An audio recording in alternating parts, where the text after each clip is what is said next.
नमस्कार दोस्तों। आज मैं डॉक्टर नीलाभ आपके पास फिर एक नए टॉपिक के साथ आया हूँ। जैसे कि हम हील पेन की बात कर रहे थे, उसमें एक कारण हमने डिस्कस किया था टेंडो एक्लिस टेंडिनाइटिस। तो आज के हमारी चर्चा का विषय टेंडो एक्लिस टेंडिनाइटिस है। इसके पहले हम ये समझे कि टेंडो एक्लिस होता क्या है। ये हमारे शरीर का सबसे लंबा और सबसे मजबूत टेंडन है। टेंडन वो पार्ट होता है जिसके थ्रू कोई भी मसल्स बोन पे जाकर अटैच होता है और उस जॉइंट पे एक्टिविटी करता है, कोई मोशन करता है। तो हमारे पैर के पीछे जो मसल्स होते हैं, दो काफ़ी बड़े और स्ट्रॉन्ग मसल्स होते हैं, गैस्ट्रोक्नीमियस और सोलियस कहते हैं उन्हें। वो दोनों मिलके एक कॉमन टेंडन बनाते हैं जो आकर यहाँ पीछे हील पर, इस हड्डी का नाम कैल्केनियम होता है, यहाँ पे आकर अटैच हो जाते हैं। जब ये मसल्स कॉन्ट्रैक्ट करता है तो ये पैर को नीचे की तरफ खींचता है, जिससे आप फ्लोर पे प्रेशर देते हैं, जिसकी वजह से फ्लोर रिएक्शन होता है और हम चल पाते हैं। तो इस टेंडन का मेन काम होता है जब आप चलते हैं, जब आप दौड़ते हैं, जब आप जंप करते हैं, जब आप सीढ़ियाँ चढ़ते उतरते हैं, जब आप पैरों के पंजे पे, उंगलियों पे चलने की या खड़े होने की कोशिश करते हैं। तो ये तो हुआ टेंडो एक्लिस टेंडन का फंक्शन। अब हम जाने कि ये क्या कारण क्या होता है जिसकी वजह से ये इन्फ्लेम्ड हो जाता है। इन्फ्लेमेशन बॉडी का एक नेचुरल प्रोसेस होता है जिसमें जब कोई भी पार्ट इंजर्ड हो जाए, कोई भी इंजरी हो जाए किसी भी तरीके से, तो वहाँ पे स्वेलिंग होती है, इन्फ्लामेशन होता है, दर्द होता है, रेडनेस होता है। उसी चीज़ को हम इन्फ्लामेशन कहते हैं। अगर ये जो इसका जो मेन वर्ड है जो डिस्क्राइब किया जाता है, रूबोर, कोलोर, डोलोर, ट्यूमर एंड फंक्शुअलिसिया, 5 चीज़ें होती हैं, वो हम बाद में आएंगे। इसे 2 पार्ट में डिवाइड किया गया, इंसर्शनल और नॉन इंसर्शनल। जो इंसर्शनल होता है टेंडो एक्लिस टेंडिनाइटिस, जहाँ पे बोन पे अटैच होता है, ठीक वहीं पे होता है, और नॉन इंसर्शनल इसके ऊपर होता है। ये जो 2 जगह पे होता है, 2 एज ग्रुप में कॉमनली पाया गया है। इंसर्शनल ओल्ड एज में ज़्यादा होता है, डायबिटिक पेशेंट में ज़्यादा होता है।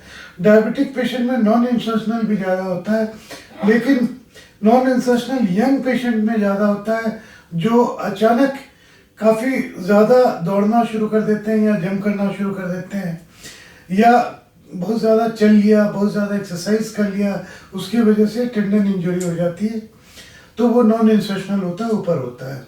ओल्ड एज में या हड्डियों में चोच बन जाता है, प्लस इस एरिया का ब्लड सर्कुलेशन कम होता है, जिसकी वजह से स्पेशली डायबिटिक पेशेंट में, उसकी वजह से इंसर्शनल ओल्ड एज में ज़्यादा कॉमन होता है।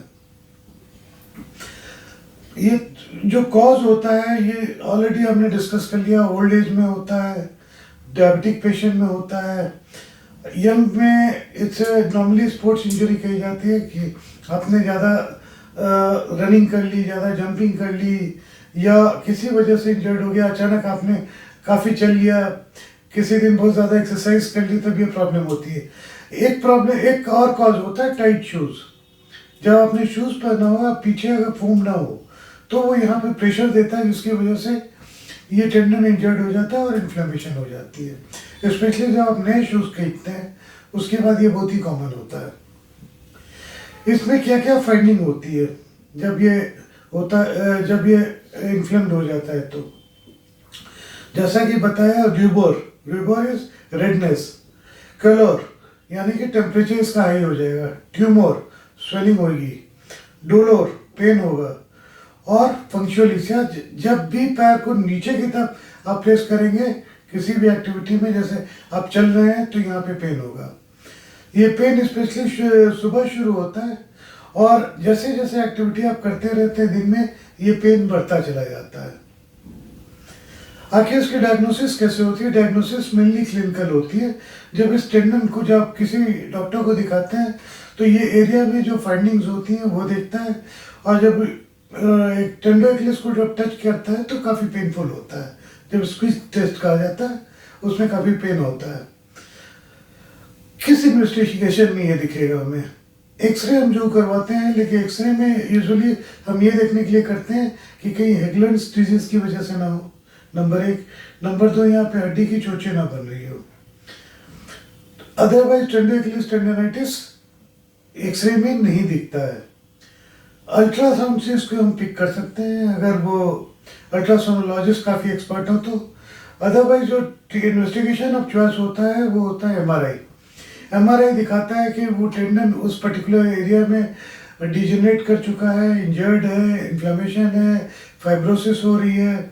बाद में कई बार जब काफ़ी ज़्यादा हो जाता है तो उसमें कैल्सिफिकेशन भी हो जाता है।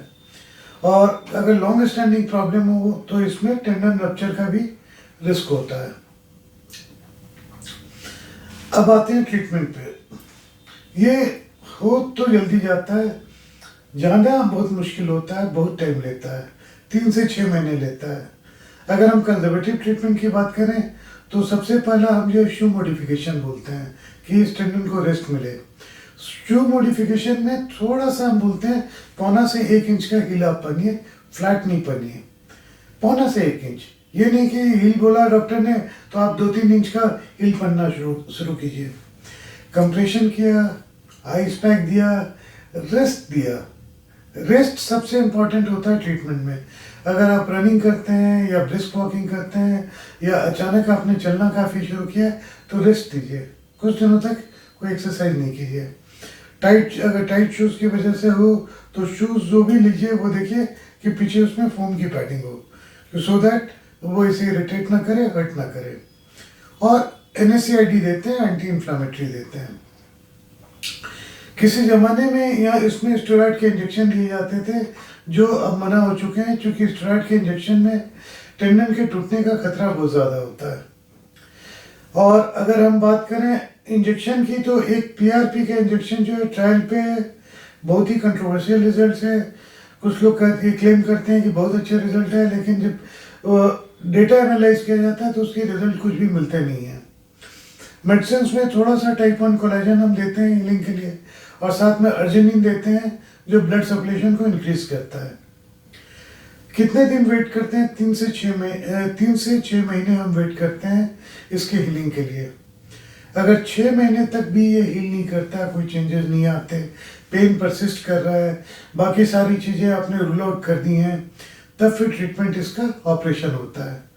ऑपरेशन में जो भी पार्ट डिजेनरेट कर गया होता है वो सारा हम हटाते हैं, हटा के उसे रिपेयर करते हैं। अगर इंसर्शनल है तो उसे हमें यहाँ से हटाना पड़ता है जहाँ पे इसका अटैचमेंट है। अगर बोन की चोचें बनी हुई हैं जो इरिटेट करती हैं तो वो बोन की चोचें काट के हटानी पड़ती है, फिर दोबारा से स्टिच बैक करते हैं।